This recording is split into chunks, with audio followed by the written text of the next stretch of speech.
श्री कृष्णा श्री कृष्णा श्री कृष्णा श्री कृष्णा। गुरुर्ब्रह्मा गुरुर्विष्णु गुरुर्देवो महेश्वरः गुरु साक्षात् परं ब्रह्म तस्मै श्री गुरवे नमः। तस्मै श्री गुरवे नमः।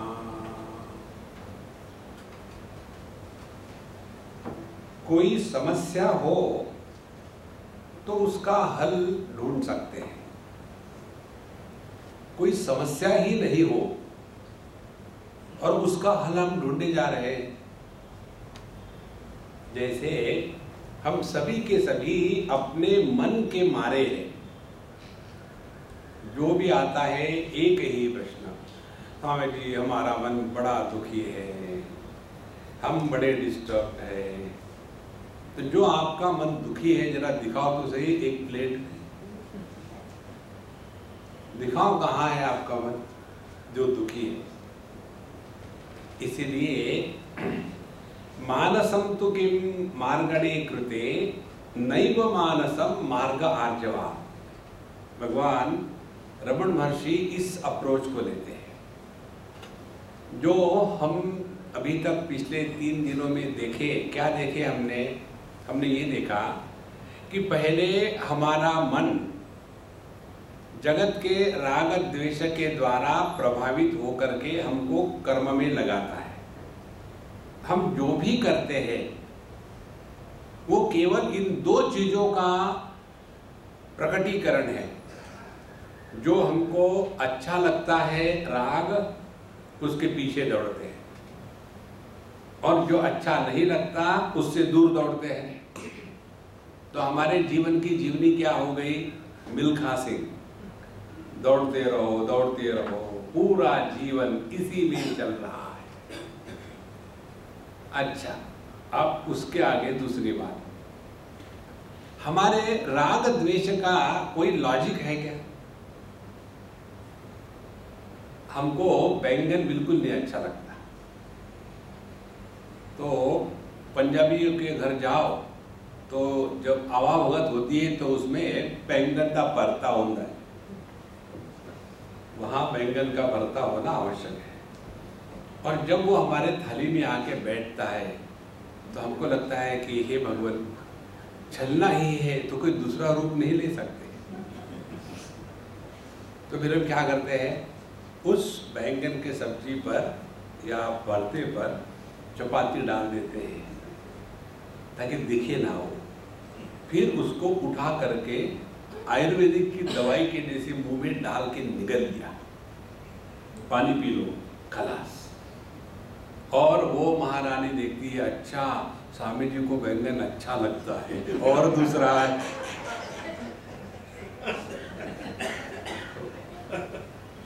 अच्छा, ये पूछो कि आपको बैंगन क्यों नहीं अच्छा लगता? तो उसका कोई कारण नहीं है। देखो, राग का कोई कारण नहीं है, कोई लॉजिक नहीं है, कोई रीजन नहीं है। उसी प्रकार से द्वेष का कोई रीजन नहीं है। तो हमको कोई चीज अच्छी क्यों लगती है मालूम नहीं, लगती है ऐसी, क्यों नहीं अच्छी लगती वो मालूम नहीं। बहुत बढ़िया। और हमारा जीवन किसकी अभिव्यक्ति है? केवल राग द्वेष की अभिव्यक्ति है। तो पूरे जीवन में हमने किया क्या? राग द्वेष से प्रेरित होकर के जिए और उसके द्वारा अपने राग द्वेष को और दृढ़ किया। देखो, अब कल परसों हम ओम प्रकाश जी के लड़के को कह रहे थे कि शादी कर डालो। तो स्वामी जी, अब ऐसा है ना कि सुखी रहना ही सब कुछ नहीं जीवन में, शादी भी करनी चाहिए। तो उसको जब कहा, स्वामी जी अभी तो मैं केवल 23 साल का हूँ, तो हमने कहा 32 साल में शादी करोगे? देखो, तो क्यों? कारण पूछा उसने। हमने कहा देखो, जब उम्र कम होती है ना, तब आदमी एक दूसरे के साथ एडजस्टमेंट कर सकता है। जब लड़का हो जाएगा 30 साल का, 28 साल का, लड़की होगी 27-26 की, तो दोनों का व्यक्तित्व बड़ा कड़क हो जाता है। उसके बाद तू तू मैं, फिर मैं तू तू। और यदि आप गुजराती हो तो गुजराती में मैं को हूँ कहते हैं, हूँ तू तू तू, हूँ तू तू तू, हूँ तू तू, कबड्डी कबड्डी शुरू। पूरा जीवन इसी में चला जाता है। देखो, हमने किसी की शादी में गए थे, 15 साल के बाद हमको मिले। बोले स्वामी जी आप हमारे आए खाने के लिए गए। हमने भाई कैसे चल रहा संसार, हमने गलती करी ये पूछा कि कैसे चल रहा है। तो उन्होंने कहा स्वामी जी हम दोनों का बहुत झगड़ा होता है। हमने कहा देखो मैं तुम्हारी शादी में आया था, तुमको बताया था कि अब शादी का जो गणित है ना, 1 जमा 1 माने 2 नहीं होते, 1 जमा 1 माने 11 भी नहीं होता, 1 जमा 1 माने 1 ही होता है। तो उस दिन आपको हमने बताया था अब आपकी शादी हो गई, अब आप 1 हो गए, तो जब 1 है तो कैसा झगड़ा करते हैं। बोले स्वामी जी झगड़ा उसी बात का है, किस कौन सा 1, मैं की ये। देखो महाराज, ये जो राग द्वेष है, ये जैसे जैसी उम्र बढ़ती है वैसे वैसे ये दृढ़ होते जाता है। और इसीलिए जो वयस्क लोग होते हैं वो बड़े जिद्दी होते हैं, छोटी छोटी चीजों को ऐसे ही होना चाहिए। और पूरा जीवन केवल हमने किया क्या, तो अपने राग द्वेष को दृढ़ किया। और राग द्वेष के पीछे कोई लॉजिक नहीं, कोई रीजन नहीं, और हम अपने आप को बड़े इंटेलिजेंट कहते हैं। एक बार हम किसी के घर गए थे, ऐसा चारों तरफ देखा और फिर अपना अखबार पढ़ रहे थे। तो वो लड़की कहती स्वामी जी हमने देखा आपको, आपने क्या देखा। अन्य कहा ठीक है देखा तो देखा, मुझे चाय पानी पिलाओ। तो बोले स्वामी जी हमने घर को इसलिए रंग नहीं दिया कि हमने जब शादी करी थी तब ये नियम ले लिया था, जब तक के दोनों किसी बात पर राजी नहीं होंगे नहीं करेंगे। फिर बोले मुझे अच्छा लगता है लाइट क्रीम रंग, और इनको अच्छा लगता है लाइट पिंक। अब दोनों ये रंग पर सहमत नहीं होते, और इसीलिए हम लोगों ने रंग ही नहीं दिया। हमने कहा ठीक है मैं आपको आपकी समस्या सुलझा देता हूं। बोले कैसे। हमने कहा देखो आप इस घर को अंदर से काला रंग दे दो। बोले स्वामी जी एक रुको एक मिनट, मेरा पूरा नहीं हुआ। फिर पत्नी को कहा तुमको पसंद है क्या। बिल्कुल पसंद नहीं। काला रंग होता है कभी घर में। बहुत बढ़िया। मेरे पति महाराज आप बताओ आपको पसंद है। बिल्कुल पसंद नहीं। देखो दोनों सहमत हो गए। अब लगाओ। राग द्वेष का कोई कारण नहीं, पर पूरा जीवन हमारा राग द्वेष से ही चलता है। और इस राग द्वेष से निवृत्त होने के लिए हमको कहते हैं अपने जीवन में जो जो कर्तव्य है पूरे करो। कर्तव्य को पूरा करना माने राग द्वेष के ऊपर उठना। देखो एक लड़की, बंबई की बात, शादीशुदी हो गई, हम दो, हमारा आधा आधा, पहला बच्चा पैदा हुआ। और उसके पश्चात संडे के दिन पति महाराज ने कहा कि देखो तुम पूरे हफ्ते भर इसकी देखभाल करती हो, घर देखती हो, संडे के दिन थोड़ा आराम करो, मैं करूँगा सब। तो ठीक है, बच्चे को सुला दिया। संडे का दिन खाना पीना बन गया और दोनों एक थाली में बैठकर से बड़े प्यार से खाना खा रहे थे। उसी समय वो बच्चे ने रोना शुरू कर दिया। तो पति ने कहा तुम रुको, मैं देखता हूँ, आज मेरी ड्यूटी है। जैसे गए और वो बच्चे के कपड़े को निकाला तो विश्व रूप दर्शन। सब उसने जो नहीं करना था कर दिया। और सुगंध आ रही है, वो अरे बाप रे यूजलेस, हम नहीं करेंगे इसके साथ कुछ। उसी समय वो जो माँ थी उसकी तुरंत उठी। बहुत अच्छा हुआ, 3 दिन से नहीं गया था, उसको कितनी खुशी हो गई। और उसने हाथ धो करके उसको ठीक ठाक कर लिया, फिर सुला दिया और फिर वही थाली में खाना शुरू कर दिया। जहां अपने कर्तव्य का हम पालन करते हैं वहां राग द्वेष हम पर प्रभाव नहीं डालता। देखो, इसीलिए हमने आपको उस दिन बताया था, योगिनः कर्म कुर्वन्ति संगम त्यक्त्वा आत्मशुद्धये। अपने अंतःकरण को शुद्ध करने के लिए कर्म करने हैं, दुनिया को सुधारने के लिए नहीं।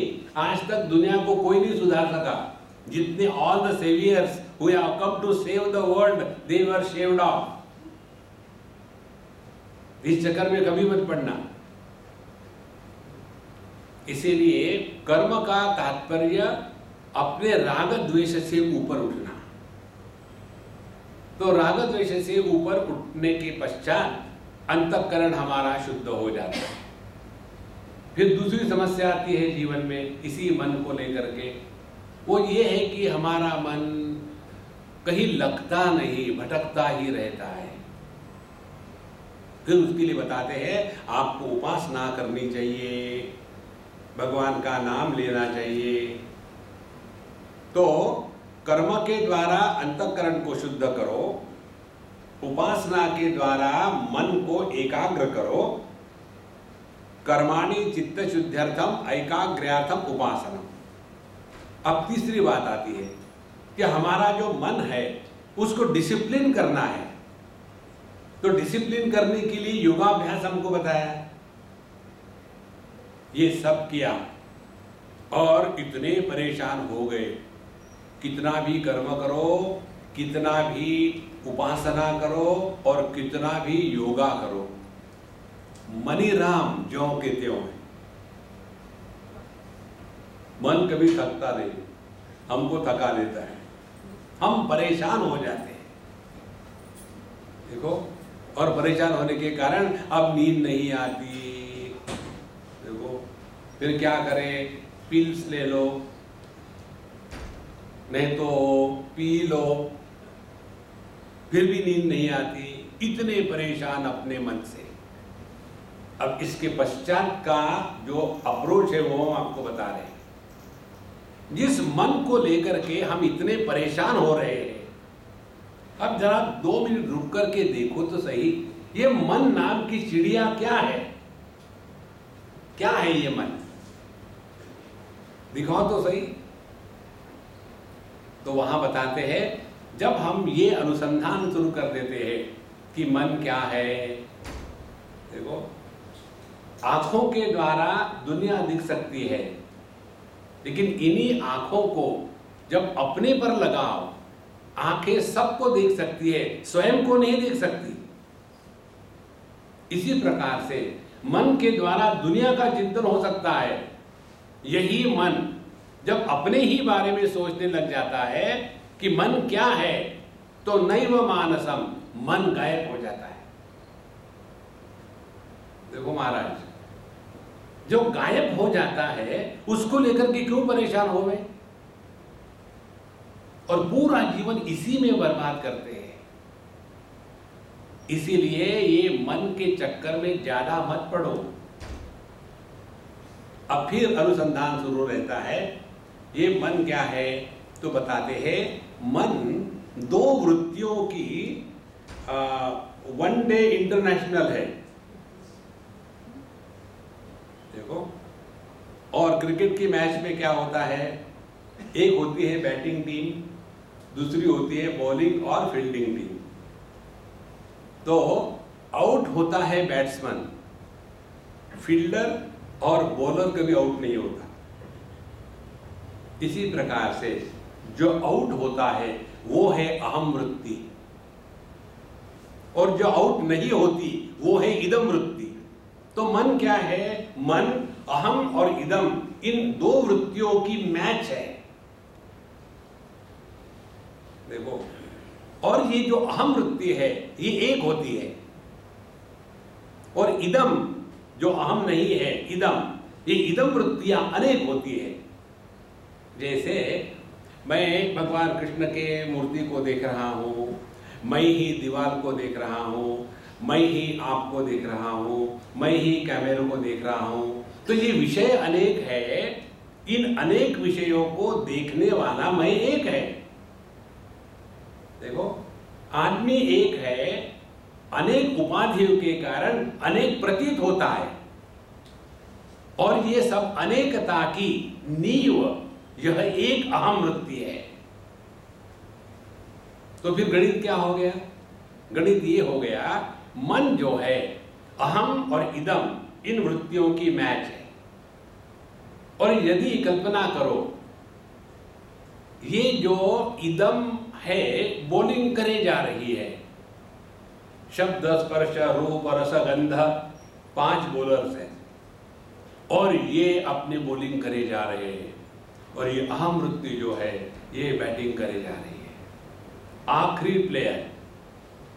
और यदि वो अहम वृत्ति आउट हो जाती है तो ये शब्द स्पर्श रूप रस गंध इनकी कोई स्थिति नहीं। इसी प्रकार से जब तक के हम इसको पहचानते नहीं कि ये इदम वृत्तियां हम पर चढ़ बैठती है, क्योंकि हमने ही उनको महत्व दिया है। देखो, तो क्या हो गया? अहम वृत्ति एक है, इदम वृत्तियां अनेक है। और ये इदम वृत्तियों की ताकत कहां से आती है? ताकत आती है, अहम वृत्ति इन वस्तुओं को महात्म्य देती है, इसीलिए ये वस्तु हमारे लिए बहुत कठिन हो जाती है। देखो, जिसको हमने महत्व दिया है वही हमको परेशान करता है, ये सिद्धांत है। आप साफ सफाई को महत्व दो, हर जगह आपको गंदगी ही नजर आएगी। एक हमारे मित्र थे, मिस्टर गुहा, बंगाली, मुंबई के रहने वाले, हमको कह रहे थे कि स्वामी जी हम आपके साथ वाराणसी आना चाहते हैं, हम कभी गए नहीं। हमने चलो आ गए। और हमको लोगों को चाबी भरने में मजा आता है, टाइम पास हो जाता है। तो हम उनको ले गए गलियों में से, इधर गंगा जी जो दिखती नहीं, इधर मेन रोड जो दिखता नहीं, और छोटी गली 3-3.5 फुट चौड़ाई की, उसमें ऑटो रिक्शा चलती है, उसमें सांड घूम रहे हैं, वहाँ बच्चे क्रिकेट खेल रहे हैं, और चारों तरफ फटी पुरानी दुकानें हैं, और हर एक आदमी पान खा करके थूक रहा है, और जो बीच में के पत्थर है वो ढीले हैं, उस पर से हम चले जा रहे हैं, और ये बंगबंधु हमारे पीछे। स्वामी जी, हमने कहा अभी कुछ बोलना मत, पहले भगवान का दर्शन, फिर बाद में बात करेंगे। और मैं अपना फटाफट जा रहा, और ये दोनों परेशान, दोनों राउंड फिगर दे और डूब डूब चलते। और सब कुछ होने के पश्चात फिर दर्शन वर्शन हो गया, अन्नपूर्णा जी के मंदिर में गए, वहाँ भीड़ कम होती है, वहाँ बैठे। स्वामी जी अब बताओ, आपने बताओ क्या है आपकी परेशानी, कितनी गंदगी है यहाँ चारों तरफ, पूरा बोल लो। फिर होने के बाद कहते हैं, अब हमने कहा यहाँ के लोगों को देखा, बोले उससे तो हमको और गुस्सा आया, बोले कोई किसी को की परेशानी आई नहीं, सब मस्त है, इतने गंदगी में कैसे रहते हैं। देखो, इस व्यक्ति ने साफ सफाई को महत्व दिया, और वाराणसी में विश्वनाथ भगवान के दर्शन नहीं किए, वो कूड़े करकट के ही दर्शन करे जा रहे हैं। देखो महाराज, इसके लिए जिम्मेदार कौन है? हम स्वयं जिम्मेदार हैं, क्योंकि हमने उसको महत्व दिया है। यदि हमने किसी को महत्व दिया है तो हमको ही उस वस्तु को डिवैल्यू करना पड़ेगा। Nobody can do it for us. इस प्रकार से जितना हम जगत के विषय वस्तुओं को, व्यक्तियों को महत्व देना कम करेंगे, उतना ये जो अहम वृत्ति है वो कम दुखी होने लगेगी। देखो, हम कहीं ना कहीं फंसे हैं। ये कन्हैया के पीछे मत पड़ना, वो हर एक को फंसाता है, हर एक को चाबी भर के छोड़ देता है। आप लोगों ने खिलौना देखा होगा, मेरा सबसे प्यारा खिलौना वही है। एक चिंपांजी होता है, उसके हाथ में सिंबल लगा देते हैं और पीछे से चाबी भर दो, और वो ऐसा ऐसा करके नाचता है, बड़ा मजा आता है। भगवान वही करता है, किसी को लगा देता है कि सब जगहों में साफ सफाई करो, हाथ में झाड़ू पकड़वा दिया और ऊपर से देख रहा है। दूसरा वो है उसके दिमाग में गोबर भर देता है, बस गोबर की अगरबत्ती, गोबर के कंडे, गोबर की दत्तून, अरे राम राम राम, 24 घंटे जीवन उसका गोबरमय हो गया। तीसरा आदमी है उसको भगवान चाबी भर देते हैं, नेचुरोपैथी। देखो ये जो है ना 5 सफेद वस्तुओं को नहीं खाना चाहिए, और वो नेचुरोपैथी में फंसे हुए। चौथे को कहता है कि देखो उबला हुआ खाओ, और जिंदगी उसी में लगाता है। सबको कहता है किचन बंद करो, उबल खाओ। अरे क्यों परेशान हो रहे हैं? जिसको जीना है वो जीने तो तुम मौज में रहो ना। आपने जिसको महत्व दिया वही आपको परेशान करेगा। सरल सिद्धांत है। देखो जिन्होंने भाषा को महत्व दिया वो भाषा को लेके परेशान है। देखो बम्बई में चले जाओ, हम जब बम्बई में जाते हैं तो मराठी बोलते हैं। तो हमको एक ने पूछा, स्वामी जी आप मराठी कैसे बोलते हैं? हमने मुझे यहाँ रहना है बाबा। देखो इसीलिए ये सिद्धांत हुआ कि हम जिसको महत्व देते हैं वो हमको परेशान करता है। तो ये अहम की खुराक क्या है? इदम। अब जितना हम ज्यादा वस्तुओं को ज्यादा महत्व देंगे उतना हमारा डाइट ज्यादा हो जाएगा, और फिर ये अहम वृत्ति जो है ये मोटी हो जाएगी। और जितना ये अहम मोटा होता है उतना आदमी ज्यादा दुखी होता है। सिंपल गणित है। और फिर इससे निकलना है हमको तो क्या करना है? भगवान शंकराचार्य कहते हैं विरज्य विषय व्राता दोष दृष्टा मुमुर्मुहु स्वलक्ष्ये नियतावस्था मनसः शम उच्यते। जिन जिन विषयों में हमने दोष देखे हैं उससे हम अपने आप उपरत हो जाते हैं। तो किसी में दोष देखना, इसमें तो हम सब एक्सपर्टाइज है ही। अब यही जो अपने एक्सपर्टाइज है, जिन जिन विषयों के प्रति हमारा मन आकर्षित होता है उसमें दोष देखो।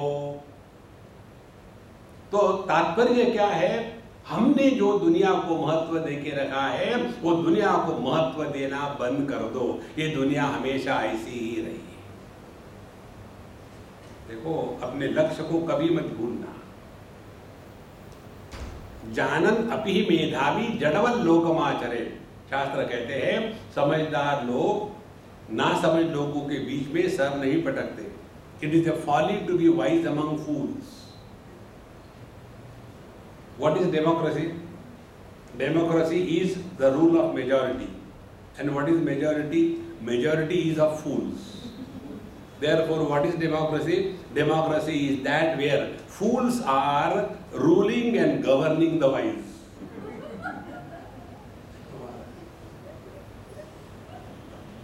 इसलिए जो समझदार है वो इस चक्कर में नहीं पड़ते। देखो, और इस प्रकार से समझदारी के साथ आपने अपने दुनिया को महत्व देना कम कर दिया। वैसा ही आपका मन अब कम खुराक वाला हो गया। तो फिर इस मैं को, अहम वृत्ति को खाने के लिए इदम वृत्तियों की खुराक कम हो गई। ये इदम वृत्तियों की खुराक जैसे कम होने लग जाती है वैसे अहम वृत्ति जो है, इस अहम वृत्ति में से वृत्ति पाठ निकलना शुरू हो जाता है। अब वो जो फैट इकट्ठा कर लिया था वो फैट अब निकलना शुरू हो गया।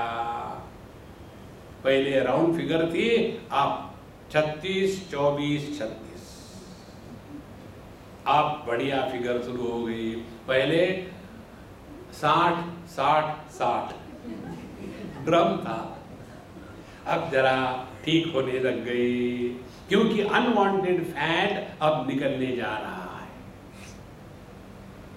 देखो, जब अपने हिंदुस्तान के स्वतंत्रता की बात थी उस समय भगवान रामकृष्ण परमहंस थे, विवेकानंद थे, बड़े बड़े साधु संत थे। क्या उन लोगों को देश के प्रति प्रेम नहीं था? क्या उनको समाज का भला होवे ये अच्छा नहीं लगता था? पहले हमको अपने स्वरूप में स्थित होना है, उसके बाद हम कुछ कर सकते हैं। वो भी हम नहीं करते, हमारे माध्यम से वो करवा लेता है। लेकिन पूरा का पूरा लाइफ हमारा इसी चक्कर में लगता है। पहले हम ये कर्म में फंसते हैं, फिर ये भक्ति में फंसते हैं, योगा में सत्यानाश हो जाता है। सुबह से शाम तक के स्वास्थ्य स्वास्थ्य स्वास्थ्य। आप ये करो तो ज्यादा जिंदा जियोगे। किसी को कर्ज करना है ना, शाप देना है। एक ट्रक के पीछे हमने पढ़ा, लिखा था, बुरी नजर वाले तू बहुत लंबा जी और तेरे पोते तेरे को परेशान करे।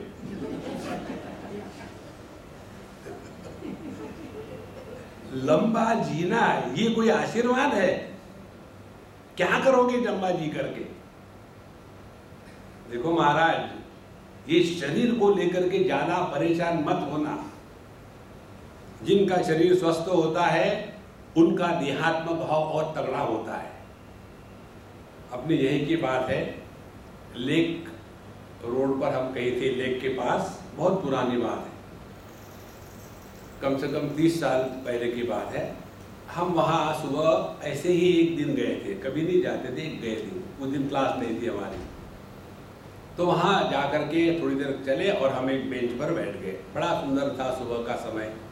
उतने में एक छोटे से बंगबंधु आ गए, शॉर्ट हाफ पैंट, बनियन, गोल्फ कैप और टुक टुक टुक टुक टुक टुक आ गए। हम जानते भी नहीं कौन है। हमको कहते हैं, can you tell me what is my as?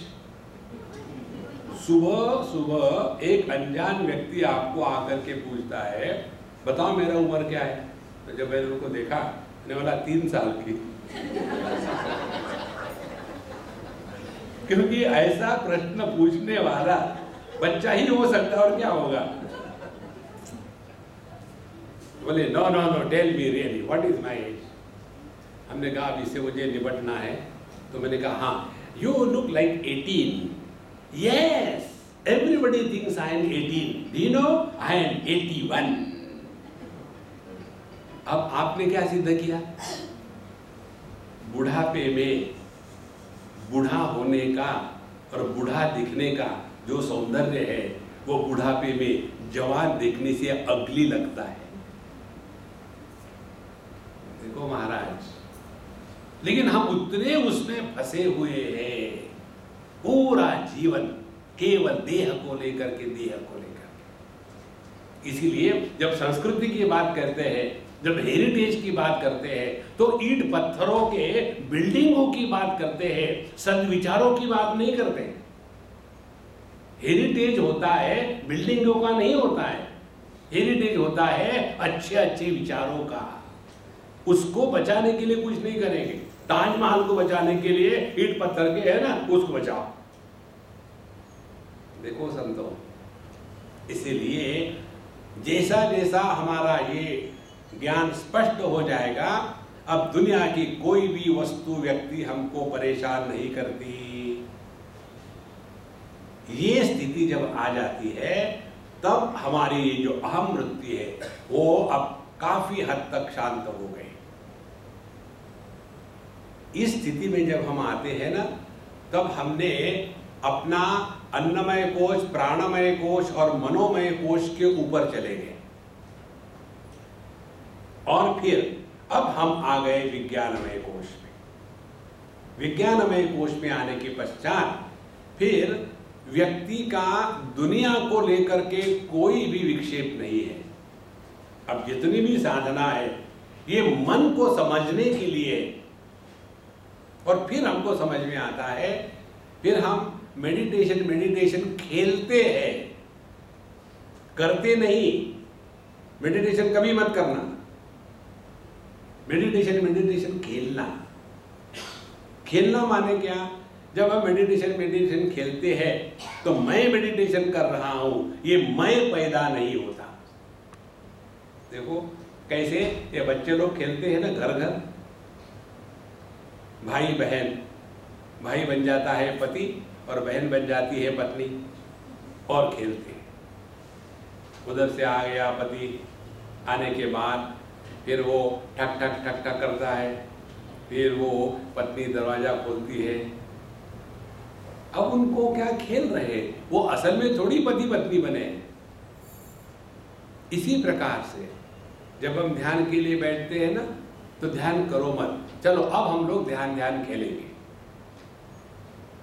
ध्यान खेलेंगे तो you will not become meditator. फिर ध्यान के लिए बैठे हैं, चलो अब ध्यान खेलना है। क्या ध्यान खेलना है? अब हम खेलेंगे कि मैं पति हूं। पति बन गए, बैठ गए। अब उसके पश्चात ये देखो कि मन में कौन से और कैसे विचार आ रहे हैं। तो पति जब ध्यान के लिए बैठता है तो पत्नी के ही विचार आएंगे। पूरी तरह से स्पष्ट समझ लो। उसके पश्चात हाँ, पहला गेम ओवर, फ्रेश, फिर दूसरा गेम शुरू करो। अब हम पिता के रूप में ध्यान को बैठे, अब शांत हो गए, अब मैं पिता हूं। और फिर देखो विचार कैसे आते हैं। विचार आते हैं बच्चों के, पता नहीं लोगों के बच्चे इतने अच्छे होते, मेरे ही बच्चे ऐसे भयानक क्यों निकले। हे भगवान, क्या किया था मैंने कि मुझे ही ऐसे भयानक बच्चे दिए। लोगों के बच्चे धड़ाधड़ पास होते हैं और हमारा धड़ाधड़ फेल होता है। बाप का मेडिटेशन चल रहा है, परेशान हो गए, स्विच ऑफ। अब तीसरा खेल खेलो, ऑफिसर बन जाओ, मैं अफसर हूं। अब देखो कैसे विचार आते हैं। आजकल ये सबॉर्डिनेट लोग बहुत उद्दंड हो गए, कोई काम करता ही नहीं, मेरे सिवा तो ऑफिस चल ही नहीं सकता। वो भी खेल बंद कर दिया। अब खेलो आई एम नोबडी।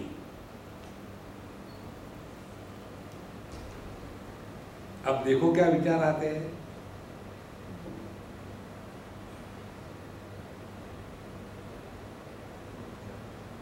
एक भी विचार नहीं आएगा। तो क्या हो गया? ध्यान यही हो गया, रिमेन एज नोबडी। समबडी कैसे बनता है? किसी भी इदम वृत्ति को पकड़ लिया, समबडी बन गया। संसारी कैसे बनता है?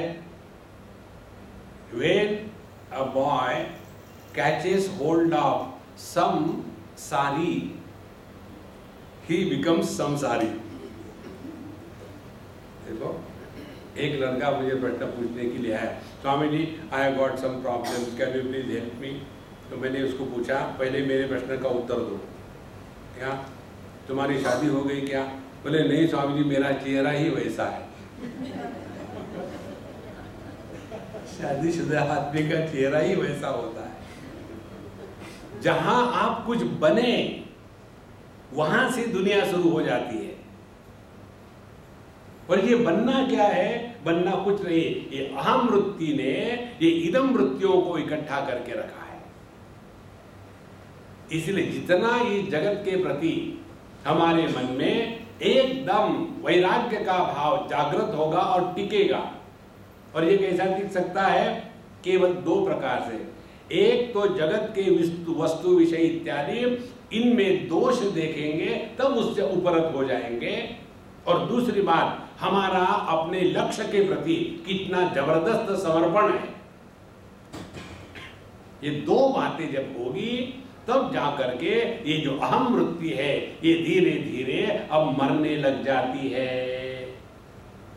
और अंतिम स्थिति में जब इस अहम वृत्ति की जो खुराक है, इदम वृत्तियां, वो मिलती नहीं, तो ये अहम वृत्ति स्टार्वेशन में चली जाती है। और फिर अंतिम में वृत्ति निकल जाती है और वृत्ति रहित अहम जो है वो अपना स्वरूप है।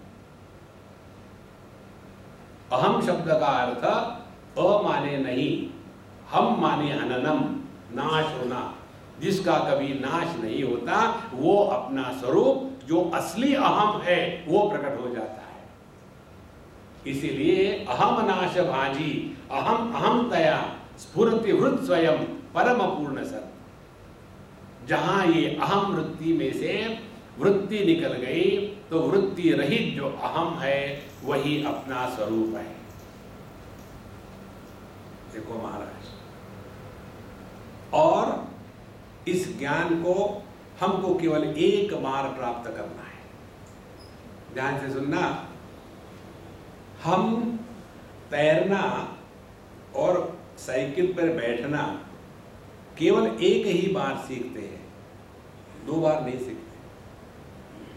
एक बार मुंबई की बात है, वहाँ मरीन लाइंस पर एक हिंदू स्विमिंग पूल है और वहाँ के जो ट्यूटर है वो हमारे सत्संग में आते थे। तो उसने एक बार कहा, स्वामी जी आप तैरना जानते हैं क्या, आइए तैरने के लिए हमारे स्विमिंग पूल पर। हमने कहा आएंगे।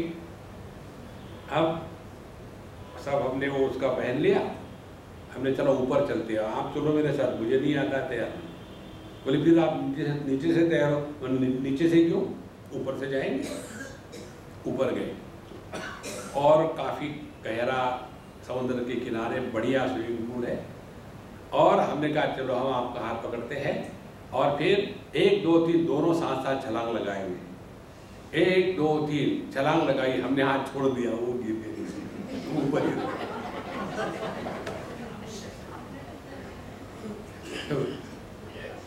फिर जब वो निकल गए बोले अरे आप आए नहीं। हमने कहा भाई मुझे तैरना आता नहीं तो मैं क्या करूं। बोले कुछ नहीं होगा, रियली कुछ नहीं होगा। ठीक है, फिर हम कूद जाए, कूद जाओ। और फिर हम कूद गए। कूद करके हम पूरा पानी के नीचे चले गए और एकदम दूसरे कोने में निकल आए। बोले अरे आपको क्या हो गया। हमने कहा पता नहीं, मैं वहां निकल आया। बोले आप जानते हो क्या। हमने कहा हाँ, बचपन में मैंने तैरना सीखा था, पिछले 50 साल मैंने कभी तैरा नहीं, तो मैंने सोचा मैं भूल गया हूँ। बोले स्वामी जी एक बार तैरना होता है, फिर आदमी कभी भूलता नहीं। इसी प्रकार से अपने स्वरूप को केवल एक बार पहचानना है, इसमें अभ्यास की आवश्यकता नहीं है। उसी प्रकार से बाइसिकल पर एक बार हम सीख लेते हैं, फिर आप चाहे 50 साल मत चलाओ और फिर बैठो, आपका बैलेंस नहीं जाएगा। यही बात स्वरूप के दर्शन की है। केवल एक बार वृत्ति रहित अहम को प्रकट होने दो। और ये वृत्ति रहित अहम प्रकट होता है माने क्या होता है, 2 बातें होती है। एक बात, शीतोष्ण सुख दुखेषु जितात्मनः, जीवन में आने वाले जितने द्वंद्व है, शीतोष्ण सुख दुख इत्यादि, इसके द्वारा हमारे मन पर कोई भी विक्षेप निर्माण नहीं होते। किसी भी हालत में अपना बैलेंस ज्यों का त्यों। आपने वो डॉल देखी होगी ना, राउंड बॉटम डॉल होती है और उसमें कोई भारी भर के रखता है, उसको कैसे भी टेढ़ा करो वो फिर सीधी हो जाती है। किसी भी हालत में अपने मन के संतुलन को जो बिगाड़ने नहीं देता, पहली कंडीशन। दूसरी कंडीशन, मानापमानयोः प्रशांतस्य, जीवन में मान अपमान, इसके द्वारा जिसके मन के शांति में कोई भी फर्क नहीं पड़ता, परमात्मा समाहिता, उसने अपने स्वरूप को पहचान लिया है। देखो महाराज, अब अपने हृदय में झांक के देखो, हमारा जीवन क्या है। किसी ने कहा तुम बड़े अच्छे हो, फुदकने लग गए। एक बार, अब हमारी जो आदत है ना, कई बुरी आदतें, इसमें एक ये भी है। किसी के यहाँ थे हमने कहा कि कहो महात्मा जी कैसे हो। स्वामी जी आप मुझे क्यों महात्मा जी कहते हो, आप हमारे टांग खींच रहे हो क्या, हम कहाँ महात्मा है। हमने कहा कोई बात नहीं, हम विड्रॉ करते हैं, कहो बेवकूफ़ कैसे हो। जब हमने बेवकूफ़ कहा उनको बड़ा गुस्सा आया। गुस्सा इसलिए नहीं आया कि हमने बेवकूफ़ कहा, गुस्सा इसलिए आया इनको कैसे पता चला।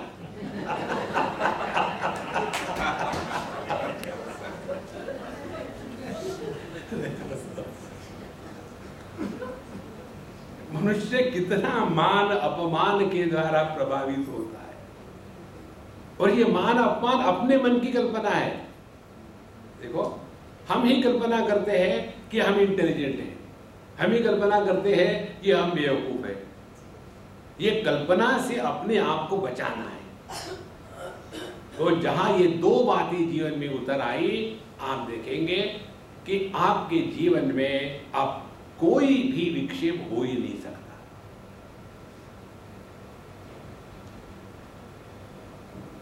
इसको कहते हैं वेदांत जीवन में उतारना।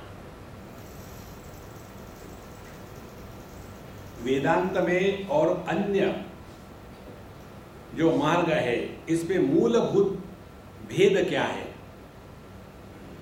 कर्म मैं को मुक्त कराना चाहता है, योगा मैं को कैवल्य देना चाहता है, भक्ति मैं को वैकुंठ भेजती है। और समस्या है इस मैं की। वेदांत हमको मैं से मुक्त कराता है। हमको मैं से मुक्त होना है, मैं को मुक्त नहीं कर सकते।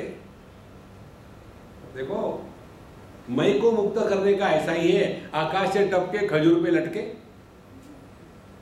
जैसे एक सज्जन ने हमको कहा, स्वामी जी जब से मैं इस लाइन में आया हूं।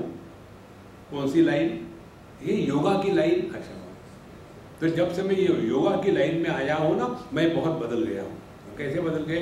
पहले मैं रोज नॉनवेज खाता था, आजकल मैं अल्टरनेटिव खाता हूं, अध्यात्म। पहले मैं 8 बजे तक सोता था, आजकल मैं 7:30 बजे उठ जाता हूं, अध्यात्म। ये मैं को मिटाना है। मैं को आप सुधार नहीं सकते। मैं हो तब तो सुधारोगे ना।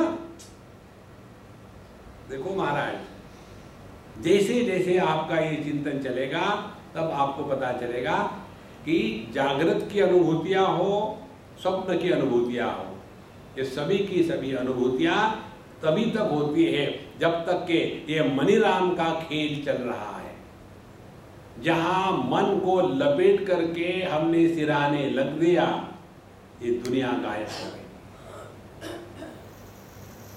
और यही मन को लेकर के कितने परेशान होते हैं। इसीलिए ये जो खेल है मन का, अहम वृत्ति इदम वृत्ति, इन दोनों से हमको निपटना है। तो ये अहम वृत्ति को हम डायरेक्टली नहीं निपट सकते, पहले इदम वृत्तियों का हमको हिसाब करना पड़ेगा। जैसे एक व्यक्ति को एक रस्सी से बांधा, दूसरे को 2 रस्सी से बांधा, तो आसान क्या है अपने आप को खोलना जो एक रस्सी से बंधा हुआ है। तो दुनिया के साथ हम बंध जाते हैं एक रस्सी से, और एक रस्सी होती है ममता की।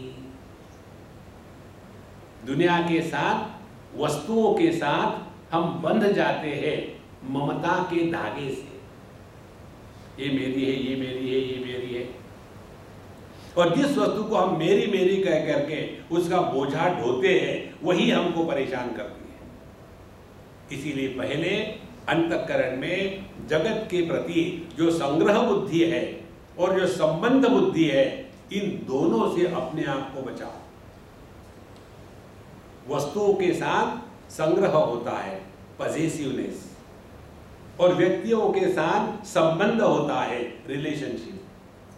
ये दोनों का बोझा पहले काटना पड़ता है। इसीलिए दुनिया में कोई रिश्ते नाते मत निर्माण करना। देखो, हमने आपको शायद कल बताया था कि आज बताया था, किसी ने पूछा भगवान से कि भगवान रिश्तों का मतलब क्या है? तो भगवान ने कहा जो मतलब के लिए होता है उसको रिश्ता कहते हैं, रिश्ते का कोई मतलब नहीं है। और ये रिश्ता रिश्ता इतना हम बढ़ा देते हैं, जैसे हम बाबा जी लोग जब सन्यास लेते हैं तो हमने अपना श्राद्ध कर लिया है, हमने अपना पिंडदान कर लिया है, इसीलिए सन्यासी को जलाते नहीं, पानी में डुबा देते हैं या जमीन में गाड़ देते हैं। उनका अग्नि के साथ कोई संबंध नहीं, उनका पिंडदान भी नहीं होता क्योंकि वो ऑलरेडी मर चुके हैं। तो ये जो मुर्दे हैं ये भी फिर वहाँ दुनिया में रिश्ते बनाते हैं, ये हमारे गुरु भाई है, ये हमारे दादा गुरु है, ये हमारे चाचा गुरु है, ये हमारे गुरु माँ है। अरे राम राम राम राम, सब तो दुनिया भर के रिश्ते तोड़ दिए और यहाँ नए रिश्ते निर्माण किए। देखो कैसे आदमी फंस जाता है।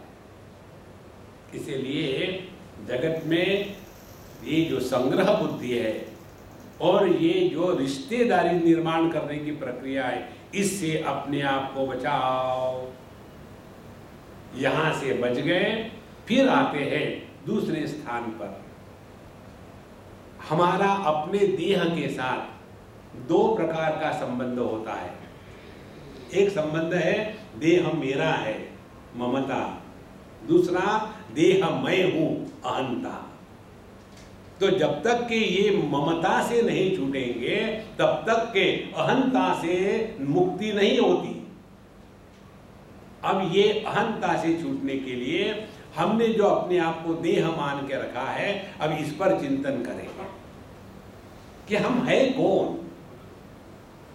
एक बार हम गए थे किसी के यहाँ अमेरिका में, जैसे घर में घुसे तो वहाँ दीवार पर जैसे स्टैटिस्टिक्स में हिस्टोग्राम होता है, वैसे एक लड़के के फोटो थे, कम से कम 16 फोटो थे। छोटा फोटो, फिर बड़ा, फिर बड़ा, फिर बड़ा, ऐसे 16 एक लाइन में। हमने देखा और आगे जा रहे थे तो वो कहते हमको, स्वामी जी आपने ये फोटो देखे? हमने देखे। बोले ये हमारे लड़के के हैं। अब वो 16 साल का हो गया है तो उसके हर साल के बर्थडे पर ये फोटो लगा कर हमने लगा दिए। हमने कहा वो है क्या यहाँ पर है? हमको बुला, आ गया। तो मैंने कहा मुझे बताओ इसमें से तुम कौन हो? बताओ। देखो कितने बदल गए शरीर, लेकिन हम तो जो के त्यों हैं। जो बदलता नहीं वो हम हैं। और ये शरीर के साथ संबंध रख दिया। देहिनोस्मिन् यथा देहे कौमारम यौवनम जरा तथा देहांतर प्राप्ति धीरस्तत्र न मुह्यति। पहले देह छोटा होता है, शिशु का देह, छोटा सा जो बालक होता है ना उसको शिशु कहते हैं। शिशु माने क्या? जो कहीं भी शी और शू कर देता है, शिशु टेक्निकल टर्म है। और फिर वो किशोर हो गया। किशोर हो गया माने खामोखाम शोर करता है, इसलिए किशोर हो गया। फिर यौवन हो गया। यौवन में आने के बाद कौन्योस्ति सदृशो मया, अपने टी शर्ट के बटन खोल करके जाएगा और बड़ा बेफिक्र रहेगा।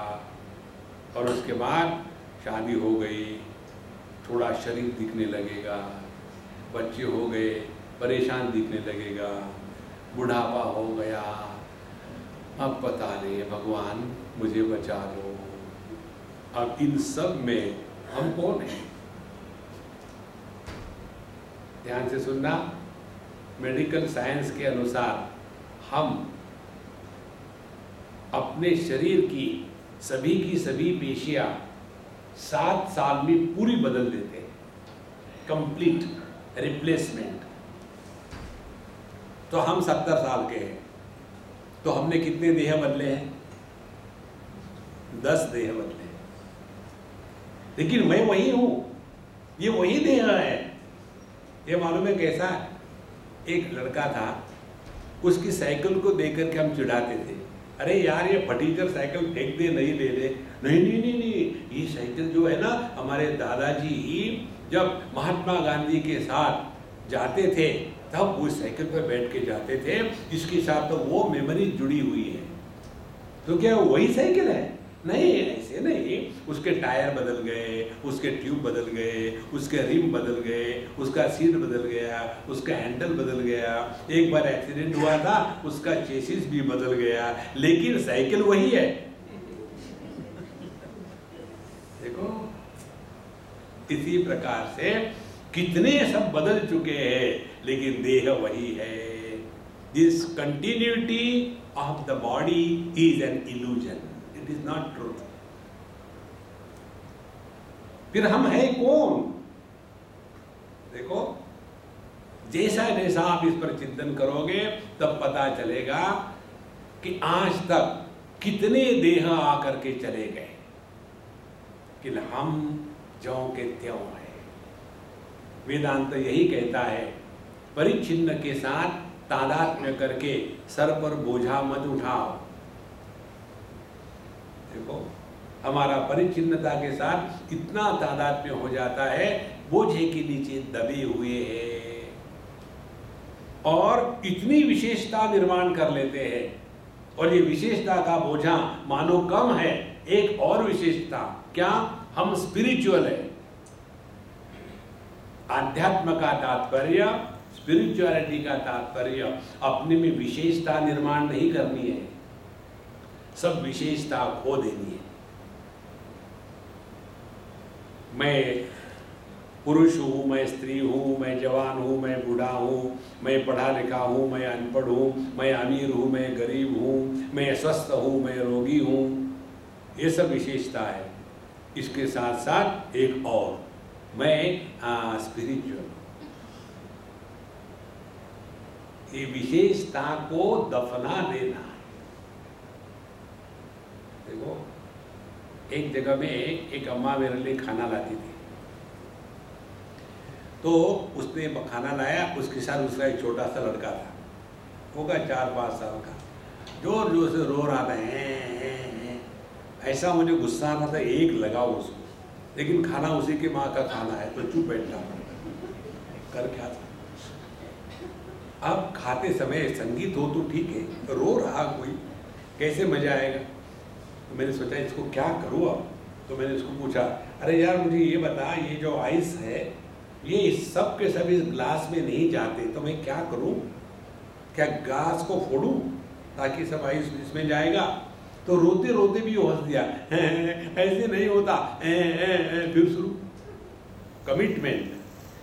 फिर मैंने उसको कहा, फिर मैं क्या करूं? फिर कुछ मत करो। फिर शुरू रोना। फिर वो अंदर कैसे जाएगा कुछ नहीं करे तो? आपको इतना भी मालूम नहीं है? क्या मालूम नहीं है? कुछ मत करो तो ये जो आइस क्यूब्स है वो गल जाएंगे और वो पानी होकर के उसमें चले जाएंगे। देखो, हम सब आइस क्यूब है, हर एक की अपनी पर्सनैलिटी। देखो, पहले हम 3 टायर में ट्रेन में प्रवास करते थे, बहुत पुरानी बात है। उस समय गाड़ी में बैठे, गर्मी के दिन, भीड़ भड़क का बहुत, और फिर हिंदुस्तानी लोग, तुमने टिकट खरीदा है क्या? तो अगला कहता है, तू टिकट खरीद रहा है क्या? तू कौन है पूछने वाला? तो तू में गुस्सा चल रहा है। और फिर गाड़ी तो भगवान की जैसी है, न मे द्वेषोस्ति न प्रियः, गाड़ी अपनी शुरू हो जाती, खटक खट खट खटक खट खट खटक खट खट। फिर डब्बे खुलते हैं, पेट भरते हैं, और फिर नींद आनी शुरू हो जाती है। जितने पहले झगड़े थे तू मैं के, थोड़े शांत होने लग जाते हैं। फिर हमारे पैर किसी के गोद में गए, कोई ऑब्जेक्शन नहीं। किसी का हाथ हमारी जेब में गया, कोई ऑब्जेक्शन नहीं। सब भेद गायब हो गए। जब सब भेद गायब हो जाते हैं तब आनंद आता है। देखो, ध्यान से सुनना। जैसे हमारी जागृत अवस्था में हम सब एक दूसरे से अलग अलग हैं। हमारी जागृत अवस्था की अनुभूति, आपकी जागृत अवस्था की अनुभूति भिन्न है। हमारे सपना और हमारी स्वप्न की अनुभूति, आपका सपना आपके स्वप्न की अनुभूति एक दूसरे से भिन्न है, लेकिन सुषुप्ति अवस्था हमारी सबकी एक होती है, अलग अलग नहीं होती। और इसीलिए सुषुप्ति अवस्था में जब अन्य है ही नहीं तो केवल आनंद ही आनंद है। तो जागृत और स्वप्न में विशेषता को महत्व दिया गया है और गहरी नींद में सभी विशेषता का त्याग कर दिया है। देखो, जब सभी विशेषता का त्याग हो जाता है तो उस समय केवल आनंद मात्र है, उसमें मैं नहीं रहता। इसीलिए संतो वेदांत बताता है इस मैं से मुक्त हो जाओ, इस मैं को सुधारने का प्रयत्न मत करना, इसको डिलीट कर डालो। सिलेक्ट शिफ्ट डिलीट, बहुत सिंपल टेक्निक है। हम अपने भूतकाल को सुधार नहीं सकते, we cannot undo our past. भूतकाल के बारे में केवल एक ही हो सकता है, अच्छा हो या बुरा हो, एक ही हो सकता है, भूल जाओ। भगवान ने हमको सबसे बड़ी जो देन दी है वो भूलने की दी है, याद रखने की नहीं दी है। भूल जाओ, किसी से पैसा लो, आप मस्त रहोगे, वो परेशान है। अरे गुप्ता जी आपको पैसे दिए थे, अच्छा दिए थे, मुझे तो याद ही नहीं। महाराज कितनी पुरानी पुरानी बातों को बिल्कुल खरोच खरोच के निकालते हैं, उतना हमारा मैं तगड़ा होता है। देखो बुढ़ाओ कोई कपल हो ना, 80-85 साल के पति महाराज और 78-85 साल की पत्नी महारानी हो, उनके साथ बैठो ना तो बड़ा आनंद होता है। दोनों को चाबी भर के छोड़ दो, वो जो होता है ना वो चिम्मतवार आनंद वैसा आएगा। तो क्या करना है उसमें, हम शिमला में गए थे तब की बात है, और वहाँ गए, चाय पानी हो गई, और उन्होंने पूछा मुझे, बुढ़ाओं ने, कि स्वामी जी आप शिमला पहले आए थे क्या? तो मैंने कहा नहीं, मैं पहली बार आया हूँ, बहुत अच्छा लगता है शिमला। बोले ये अभी तो ठीक नहीं, जब हम आए थे यहाँ शादी हो करके 1922 में हम यहाँ आए थे शादी हो करके। बुढ़ापे में पति ने कुछ कहा और पत्नी ने नहीं सुधारा तो वो पति पत्नी नहीं। पत्नी का तात्पर्य पति के दोष निकालना। तो तुरंत पत्नी कहती, कैसे कह रहे हो, 1922 में आए थे, हमारी कहाँ शादी हो गई थी, तुम्हारी हो गई भी किसी के साथ। अब दोनों का झगड़ा शुरू।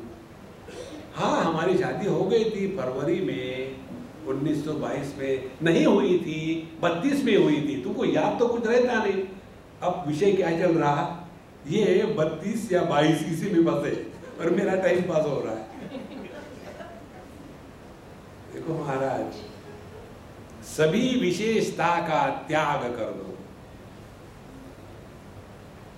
एक बार, बहुत पुरानी बात है, पहली बार जब हम अपने स्वामी जी से मिले थे तो उन्होंने हमको कहा था कि तुम पागल हो, तो मैं चुप हो गया।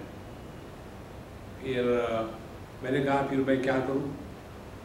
तो उन्होंने कहा किसी मंदिर के बाहर चले जाना, वहाँ के पुजारी को 20 रुपए दे देना, उन दिनों में 20 रुपए बहुत होते थे, 20 रुपए दे देना, और उनको कहना कि मुझे यहाँ बैठने दो और मुझे शाम का सुबह का खाना दे देना, और फटे कपड़े पहन करके बैठ लेना, कुछ मत करना। उन्होंने कहा, मैंने किया नहीं, शिष्य का यही होता है लक्षण, जो गुरु की एक बात नहीं मानता वो शिष्य होता है। ये मैंने भी सीखा है। जब मैं किसी को कहता हूँ ना कुर्सी पे बैठो, नहीं, अच्छा जमीन के नीचे गड़ जाओ, नहीं कुर्सी पे बैठो। जो व्यक्ति ये बात नहीं मानता कुर्सी पर बैठो, वो ये बात मानेगा क्या कि तुम ब्रह्म हो? नहीं मैं ब्रह्म नहीं हूं, मैं गधा हूं।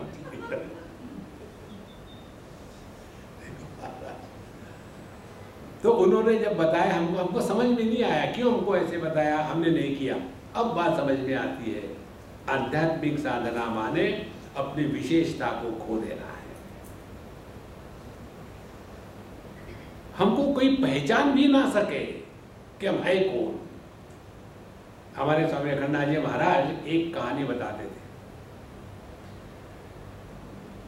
अमृतसर में किसी मंदिर में एक ऐसे ही भिखारी साहब बैठा रहता था, और पंजाबियों में वेदांत का बड़ा गहरा अध्ययन होता है। तो वहाँ कोई वेदांती आकर के ब्रह्मसूत्र पर चिंतन कर रहे थे और ऑडियंस बैठी थी, और ऐसा कुछ हो गया कहीं वो तर्क समझने में या उत्तर देने में जरा अटपटा गए। तो फिर उन्होंने कहा कि देखो मैं कंफ्यूज हो गया हूँ, कल मैं पढ़ के आऊँगा फिर आपको समझाऊंगा। ऐसा जब कहा तो ये जो भिखारी जैसे बैठे हुए थे उन्होंने कहा, पंडित जी कहीं इसका अर्थ ये तो नहीं है। उन्होंने एक क्षण में बता दिया। जैसे बता दिया तो वो जो प्रवचनकार थे आकर के उनके चरण छुए कि महाराज आप इस छद्म वेश में कोई दिव्य पुरुष हो, अन्यथा इसका इतना आसानी से उत्तर नहीं आता। जैसे लोगों को पता चला कि ये बहुत ज्ञानी सिद्ध पुरुष है, लोग छोड़ेंगे उनको। उसी रात को वो वहां से गायब हो गए। देखो संतों, ये बात पक्की पकड़ लेना, अध्यात्म का तात्पर्य विशेषता निर्माण नहीं करनी है, विशेषता को खो देना है। जहां जहां विशेषता होगी वहां वहां हम बसेंगे। देखो कोई भी विशेषता हो हम उसमें फंस जाते हैं। एक उदाहरण दूं आपको, हम किसी के यहाँ गए थे खाने के लिए, वो हमारा प्रोफेशन है। तो जब वहाँ गए थे तो सिंधी का घर था, तो अम्मा ने कहा कि स्वामी जी अभी 15-20 मिनट टाइम लगेगा। मैंने कोई बात नहीं, खाने के लिए आए, खा के ही जाएंगे। उतने में उनके पतिदेव ने कहा, स्वामी जी 1 मिनट रुको, मैं हारमोनियम ले आता हूँ। हमने कहा देखो मैं हूँ औरंगजेब, मुझ में संगीत नहीं है तो मैं नहीं गाऊंगा। बोले नहीं नहीं नहीं नहीं नहीं, नहीं मैं गाऊंगा। अरे रामा, सिंधी हो और गाए, कभी सुना है? तो वो अपना हारमोनियम लेके आया, डाइनिंग टेबल पर रखा, और स्वामी जी मैंने अभी शुरू किया है सीखना, सारे गम पधनी सा आपको सिखाता हूँ। इतना सा जब विशेषता आ जाती है तो उसका प्रदर्शन करना हम शुरू करना चाहते हैं, और यदि सिद्धियां आने लगी तो आदमी चुप बैठेगा। और फिर उनको गाना था और उन्होंने अपना वो भाता खोल दिया और हवा भरने लग गए और आवाज ही नहीं आ रही। बोले क्या हो गया? पत्नी को पूछा। बोले मुझे नहीं मालूम आगे बाजेगा क्या होता है। और वो अपना रोटी बना रहे थे।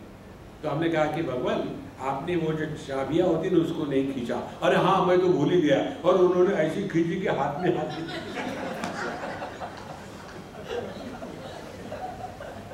देखो कोई भी चीज में विशेषता आप में आ गई कि आप फंस गए। अध्यात्म का तात्पर्य है सब विशेषता को खो डालो, फिर देखो जीवन कितना हल्का फुल्का हो जाता है। ये जीवन का हल्का फुल्का होना यही है अपने अहंकार का, अपने मैं के बोझे को उतारना। जब तक कि ये मैं नहीं उतरेगा तब तक कि आपको शांति नहीं। देखो हम जब सोने को जाते हैं तो एग्जैक्टली क्या करते हैं? सब विशेषता को हटाते हैं वन बाय वन। सबसे हट गए, दरवाजे खिड़कियां बंद हो गई, और जो भी हम थे पति पत्नी भाई बहन ऑफिसर इंडस्ट्रियलिस्ट नौकर जो भी थे सबका त्याग करते करते करते आखिरी स्थिति में आ गए। अब जब चल रहा है I want to sleep, I want to sleep, I want to sleep, और जब तक आई और वॉन्ट है तब तक के स्लीप नहीं है। आखिर में जब आई और वॉन्ट ये दोनों भी ड्रॉप हो जाते हैं तो सत्संग में भी सप्त स्वर में खर्राटे शुरू हो जाते हैं, क्योंकि वहां मैं नहीं है। जब तक कि मैं है तब तक की नींद नहीं आती। तो मैं के कारण यदि नींद नहीं आती तो क्या परमात्मा का दर्शन होगा? इसीलिए जब तक के ये मैं से मुक्त नहीं होते तब तक के मोक्ष नहीं है। ये मैं को मुक्त करना यह वेदांत की शैली नहीं है। मैं से मुक्त होना यह वेदांत की शैली है। और जब ये बात आपके हृदय में बैठ गई, फिर आपको पता चलेगा, फिर चाहे कर्म मार्ग हो, योग मार्ग हो, भक्ति मार्ग हो या कुंडलिनी मार्ग हो, सभी में अल्टीमेटली यही होता है। इस प्रकार से अपने मैं को जो मिटा देता है वही प्रभु के साथ एक हो जाता है, उसके बाद वो रहता ही नहीं। इसीलिए साधु संतों का मान अपमान नहीं होता, क्योंकि वहां मैं है ही नहीं। एक साधु संत को किसी ने अच्छा बुरा कहा तो दूसरे ने कहा कि भाई देखो वो आपकी बुराई कर रहे हैं। बोले देखो, यदि वो मुझे देह समझ करके मेरी बुराई कर रहे हैं तो मैं भी वही कहता हूँ, अत्यंत मलिनो देहा देही च अत्यंत निर्मला। तो वो तो मेरी ही बात कह रहे हैं। यदि वो मुझे आत्मा समझ करके मेरी बुराई करते हैं, उसकी मेरी आत्मा अलग तो है नहीं, तो हर एक को अपने आत्मा की बुराई करने की परमिशन है। देखो विचारों में इतना परिवर्तन आ जाता है कि किसी भी कारण से हम दुखी नहीं होते। वेदांत का श्रवण करने के बाद दुखी होने का अधिकार हम खो देते। गतासु न गतासुश्च नानुशोचन्ति पंडिताः। भगवद गीता कहती है पंडित ज्ञानी वेदांती वो है जो कभी दुखी नहीं होते। कब कब हम लोग दुखी होते हैं? अज्ञानी लोग दुखी होते हैं जब कोई मरता है तो दुखी होते हैं, जब कोई मरता भी नहीं तब भी दुखी होते हैं। देखो भगवद गीता में 108 जोक्स है। आपका यदि WQ हाई होगा, WQ मालूम है ना? WQ माने IQ होता है, उसी प्रकार से WQ माने विट कोशेंट। यदि आपका विट कोशेंट हाई है तो आपको भगवद गीता में 108 जोक दिखेंगे। ये पहला जोक है। गतासु न गतासुश्च नानुशोचन्ति पंडिताः। जो समझदार है वो कोई मरता है तब भी दुखी नहीं होते, और कोई मरता नहीं तब भी दुखी नहीं होते। दुखी होने से इनकार करके जीना ये वेदांत की शैली है। कभी भी दुखी मत होना। नहीं तो आवेदी फिर दुख का क्या होगा? दूसरे को दुखी करो, स्वयं दुखी हो जाओ। ओम पूर्णमदः पूर्णमिदं पूर्णात् पूर्णमुदच्यते पूर्णस्य पूर्णमादाय पूर्णमेवावशिष्यते। ओम शांति शांति शांति। हरि ओम। श्री गुरुभ्यो नमः। हरि ओम।